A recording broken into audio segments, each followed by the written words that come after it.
for some educated speculation, and I've got some tea for you, as always. Yes, we're talking the new Avengers lineup, and fans, Marvel fans, are super curious as to who's going to make the cut. There's still 2 years to go until we get Kang Dynasty, the big summer movie of 2025, but it's got a director and writer, boo. I love Destin Daniel Cretton, but Jeff Loveness, I am not happy about that. Nothing would make me happier than an announcement in the next week or so that he has been taken off the film. But anyway, let's stop these problems before they start. But we have some time, I'm sure Marvel feels they have some time, but they are surely putting the team together right now as we speak, which has led to some rumors that I'm sure you've seen online this week. So people speculating and trashing this possible new lineup. So let's discuss how much truth there is in this. I know who Destin Daniel Cretton said he wanted when he signed on, so we'll talk about that. We'll talk about why some of your favorites probably won't be on the Avengers team. Wanda, why no Wanda? I'll tell you why no Wanda. Don't worry, it's not because she's dead. And then also, what I think are the pros and cons of this potential team. I think this is a strong team, and I think you will too after we discuss it. So first off, I heard that when Destin Daniel Cretton signed on to direct Kang Dynasty, he had some demands as to who would be in the lineup. I heard that he wanted not just She-Hulk, but Hulk as well. He wants two Hulks. He wants a literal 1-2 punch. I think that'll be great. And I think having the Avengers run around with legal counsel will be hilarious. And he also requested Moon Knight. Now, of course, Destin Daniel Cretton has the right to change his mind, but this is who I heard he wanted out of the gate. Moon Knight is a really cool choice. He has the ancient Egypt connection like Kang does, and it will be fascinating and hilarious to see the Avengers dealing with his multiple personalities in the field. That could be really interesting. Although, again, written by Rick and Morty guy, Jeff Loveness, who wrote Quantumania. What a horrible calling card. I'm scared. But it is worth noting that Destin Daniel Cretton stepped in and co-wrote Shang Chi, just like Ryan Coogler comes in and rewrites co-writes his Marvel movies. So that gives me hope, and that's why I think a lot of us want to see Ryan Coogler get the directing gig on Secret Wars, so he can go in there and even Sam Raimi, a pro, couldn't work with Michael Waldron, and that's of course another Rick and Morty writer who delivered on Loki. But is writing, he did not deliver on Multiverse of Madness and is writing Secret Wars. I'd love to see both those guys go. All right, so yeah, given Destin Daniel Cretton's Marvel history, Shang-Chi is almost certainly guaranteed to be on this team. He's taken his guy with him, with many fans noticing a similarity between Kang's technology and Shang-Chi's 10 rings. We never did find out where that signal was going, who it was trying to contact. Perhaps someone in the multiverse, Council of Kangs, we'll see. And given Destin Daniel Cretton's Hollywood history, Brie Larson's Captain Marvel is pretty much guaranteed as well. In fact, I wouldn't be surprised if she's the one who talked him up to Kevin Feige in the first place, because she, of course, came over to the MCU first. And I would be very appreciative of that, because Destin Daniel Cretton has turned out to be an extremely valuable member. He's like, balancing out all this Rick and Morty crap. So that's five members that I think we can feel pretty strong about. And the original Avengers team started out with just 6, but expanded rapidly. In Civil War, there were basically 12 Avengers, the 10 on the poster, and 2 bugs. I love that they're both bugs. And Infinity War had about 10, although a very different lineup there. Great lineup, awesome lineup. And I wonder if I didn't factor any Guardians members into my lineup here.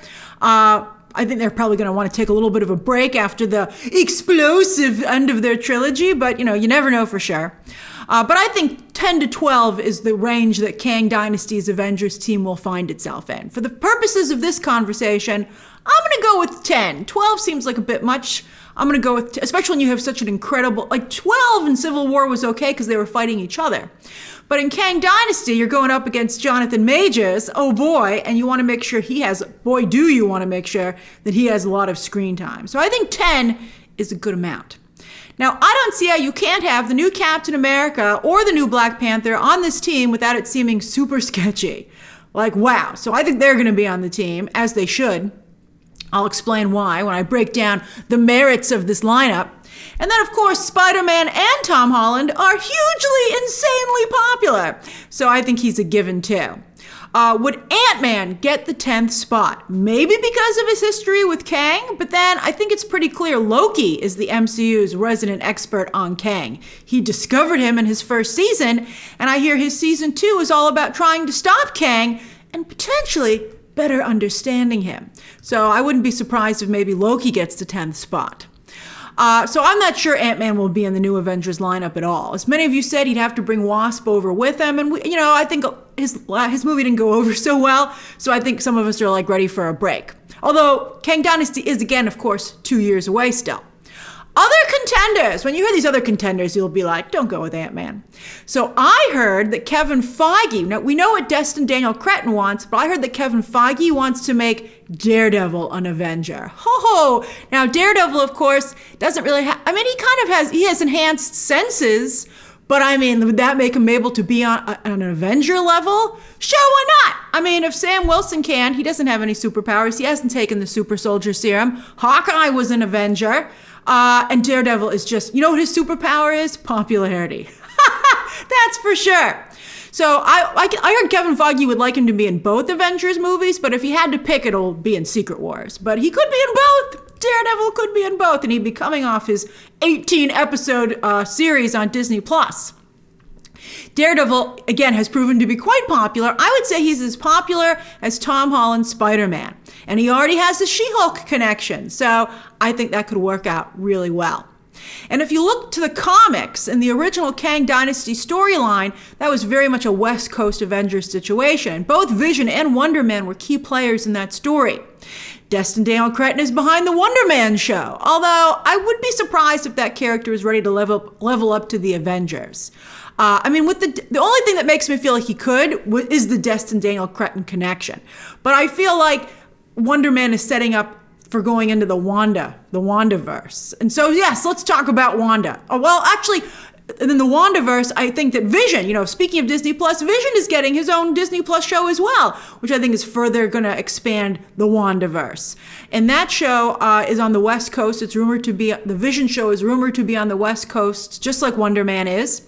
And Vision Quest, which is what the name is for it is right now, is probably either going to set up West Coast Avengers or Young Avengers. I think people want to see it set up West Coast Avengers because that would involve Wonder Man and Wanda, but Vision was very heavily involved in both those teams. We'll see. Let's see. I think Kevin Feige can't have projects check off so many boxes, so they should make some decisions. Now, what about Wanda? Wanda stands there in a frenzy over when she will return.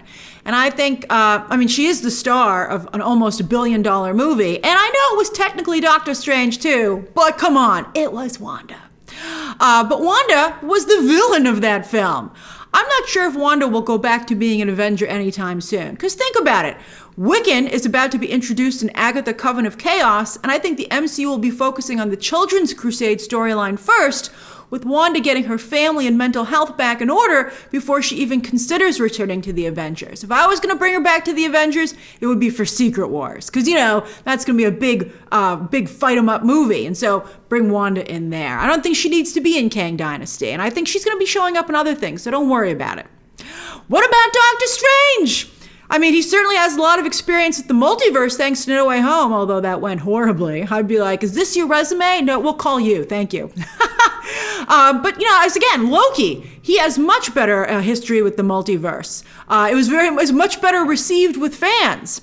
But bottom line, I do think it would be great to see the 10th spot on the team go to somebody with multiverse experience. That's what Avengers Human Resources should be looking for. That's a funny sketch right there. Avengers Human Resources and doing interviews and stuff like that. I'd love that. Sam Wilson did talk about the fact they don't get paid. That's something to bring up. All right, so who will lead the team? Internet rumors as of late say it will be Tom Holland's Spider-Man, but that is a ridiculous, stupid choice. And I've not heard that's true, and I don't think it's true. Will he be a major character? Of course, because he's so popular. But he's not going to lead the team. He's still in college, the youngest member of the team as the leader, and he's clearly proven to have just like awful judgment, constantly second guessing himself. I love Tom Holland's Spider-Man, but that doesn't make that statement any less true. He should not lead anything. He can't even lead his group of friends. MJ is their leader, and a very good one. Quite frankly, I don't see how Sam Wilson's Captain America isn't leading this team, unless Marvel wants to, again, seriously get called out. Why? Because Steve Rogers led the first team. Captain America leads the Avengers. And so we have a Captain America, and he should be leading the Avengers. Sam already turned down the shield, and we saw how that went. He saw how that went, so he can't turn anything else down. He's got to step up and truly, fill the role of Captain America. And again, Captain America leads the Avengers, period. And considering that both have military backgrounds, I would expect Captain Marvel to be co-captain. I would also expect there to be, well, not expect, but I wouldn't be surprised if there was a romantic spark between them as well.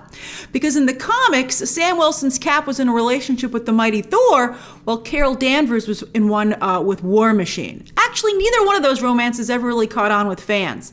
But when you put Anthony Mackie and Brie Larson together, I kind of see this. I know some of you would like to see her with Valkyrie, but that hasn't happened. And putting these two together, I think would honor those two relationships from the comics. We just need more MCU romance. The fans love it. The fans love it. Why don't we have more of this?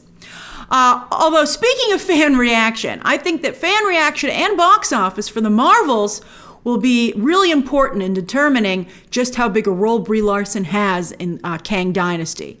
I don't see Destin Daniel Cretton cutting her entirely due to their history. I think for sure she'll be in the movie. And Captain Marvel is a powerhouse character, but Brie Larson has not really connected with fans. She has some fans, for sure, but she's not connecting with the diehard fans, and I don't even think she's connecting with the casuals. Was Captain Marvel's billion-dollar movie a lucky break coming out in between two Avengers movies? Some people like to point out that so did Ant-Man and the Wasp, and that didn't do very well. But I think that Captain Marvel had, Nick Fury. It was introducing the Skrulls, which are huge. They actually haven't turned out to be that big a deal, but they are in the comics. So it's a little bit like how Kang really goosed, the Ant-Man franchise. It's confusing that the trades are calling Ant-Man its own franchise. So when they just say franchise, they're like, franchise best. And you're like, are you saying an MCU best? And they're like, no, an Ant-Man best. And you're like, oh, that's a very different bar. But yes, I think that the Skrulls were a big factor in the popularity for Captain Marvel, just like Kang has allowed the Ant-Man movie to overperform. So I think there's still very much a question mark as to the actual appeal of Captain Marvel herself. We'll find out when The Marvels comes out, because that movie does not have any big cameos or debuts of characters from the comics to rely on. I mean, either you like these three characters or you don't. So we're going to find out. And the film's coming out later this very year. So that will give Marvel enough time to comfortably adjust Kang Dynasty's script if they need to, if The Marvels doesn't go over well. I mean, Marvel likes to adjust up to the very last minute, which is a bad habit they've developed. But just by the end of this year, they'll know. And I think they can make adjustments. I think a lot of the hate that Brie Larson has gotten has been unfair. But I don't think that anyone can deny that she's just not clicking beyond a small fan base. There's a distance to her performance. She has like a wall up, it seems. I hope that she can break that down in the Marvels. I really do. Because you can see that many other female MCU characters have connected much better with the audience. They're far more popular. So it's not female characters. It's unfortunately Brie Larson as Captain Marvel. But to be fair to Larson, Captain Marvel is a difficult role to play. Carol Danvers has never really connected in the comics with fans either. She's never been a fully developed character. She's always been presented as you should like her just because she's Captain Marvel. I think one thing that has helped her in the comics and in the MCU is that she has an incredible power set. She's so powerful. I love that about her. And the MCU, I think it was very smart to have her keep her very cool binary powers, where she can glow and stuff like that. It was one or the other in the comics, after Rogue took away her super strength and stuff like that. binary was a way to get her back in the field, but then she switched back over to her original power set. The MCU let her keep everything, and that was great. So she's a really cool character, but for some reason, I think partially because how she's written, partially because how Brie Larson is playing her, she's just not connecting. So we'll see. But because of her amazing power set, I think she'll definitely be in the movie, and I think she'll definitely be co-captains with Captain America. I mean, it's right there. I hope that you can make a really fun joke out of it. But again, in terms of how much screen time she gets beyond, like, leading the team in some action sequences, will depend a lot on how she comes across in the Marvels. So what do I think? So what do I think of this team with the 10th spot still up for grabs? I think it's super solid. I think you've got powerhouses, Captain Marvel, as we just discussed, Hulk and She-Hulk, as I said, a 1-2 punch, and Shang-Chi. You saw the end of his movie. He is extremely powerful. When he gets those rings going, it's also visually very interesting. This is a very visually interesting movie, too, which I think would be great with this lineup if this is what they go with. But you've also got great close-up fighters. Again, Shang-Chi, very versatile character. That bus fight sequence was incredible. But also Spider-Man and Moon Knight, I think, have a lot of flourish as fighters. Moon Knight, untapped potential. They didn't do a lot of good action sequences in his show, but I think that character could really be something special. And then the new Iron Man of the team, the science expert, is clearly Shuri's Black Panther. And I think you can already see her starting to fill that role, complete with artificial intelligence advisor in Wakanda Forever. And you have a strong strategist in Sam Wilson, who I also think, thanks to his work with counseling veterans, not only understands soldiers, but understands their mental state, both pros and cons. And you saw that at play a little bit. They started to already dive into that in his Disney Plus show. He also has a very strong handle on politics. And while he has a strong moral compass like Steve, I think that Sam, unlike Steve, understands and accepts the realities of real-world governments and law enforcement. That's why he got along with Rhodey in that way, where Steve and Rhodey kind of butted heads. And so I think that Sam could better navigate these situations. And so I think that Sam Wilson has the potential to be the best Avengers team leader yet. I really want to see him step into that role. And I think you're going to see shades of that already in his solo movie that's coming up, which I'm sure is going to be working hard to move him into position to be a really great leader for the team. Now, beyond fighting, this is a well-balanced team in terms of representation, globally too, I'm talking, in terms of box office, although Simu Liu could, of course, keep Kang Dynasty out of China. But it's already been proven that Hollywood movies don't need China to break records. I mean, could it get to $3 billion without China? I'm not sure, but I can't see Destin Daniel Cretton leaving Shang-Chi off the team. So they're going to have to find a way to make this work, or it's just not going to be, it'll be like what? No Way Home was almost at $2 billion, and that's not even an Avengers movie. So I think it could still be $2 billion. And I love having 3 women on the team, really great women. I think this is a great lineup. I think having 3 is phenomenal. I love that. And I think they're equals, and they're also very different. So I think but at the same time, complementary. You have strong powers, strong personalities. I think that it's fantastic. And you've also got the funny Tom Holland's Spider-Man, Oscar Isaac's Moon Knight, Steven, and Tatiana Maslany. I mean, imagine with the multiple personalities. What if one of them joins and doesn't tell the other ones until they show up and be like, wait a minute, are we Avengers? That'd be so great. Or I guess an Avenger. I think that's so cool. And Tatiana Maslany's She-Hulk. She's funny. She's funny. I thought Maslany definitely had her moments on her show, and the real problem there was the writing, not Maslany. I really want to see her. I think it's important for her to get a chance outside of the show to really prove what she's worth. And I do think that she'll show up probably just a little bit in Captain America New World Order, because that, of course, unless they cut it, well, they can't because Red Hulk's in it. So that's a Hulk-centric storyline. All right, so what about box office, right? A lot of you are saying that's where this lineup will really hurt the MCU. True. This lineup would have some hurdles, and certain toxic elements online that we all know would definitely come for this movie hard. But again, I have such faith in Destin Daniel Cretton, and don't forget, Jonathan Majors will be the big bad here. Very charismatic, very popular. That I think the movie will surprise fans with how fun it is, especially when you factor in elements like Moon Knight's multiple personalities and She-Hulk being, a lawyer. I mean, imagine the banter for that during a fight. I think that could be fantastic. Also, most of these characters will be meeting each other for the first time, and that will be interesting in and of itself. Also, seeing them work together in action sequences, fantastic. I'm very worried about Jeff Loveness, though. I mean, it looks like this writes itself, but I don't trust Rick and Morty writers at this point. Now, also, as I've pointed out, this is a team perfect for some fantastic action sequences. Very visually interesting and different levels. You know, you could have some up-close fighting. You can have some big, huge fights that have like the cosmic scale that you would be multiversal scale that you would be looking for here.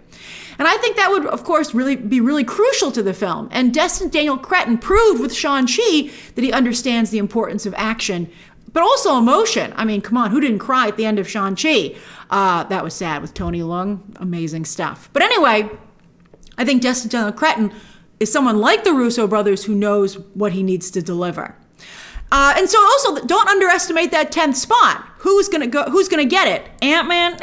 But I think Loki, Doctor Strange, and Daredevil are all better choices. Doctor Strange is very popular, although I think he got a little bit silly in his last movie. But so I would go with Loki or Daredevil. And fans would be delighted with either one.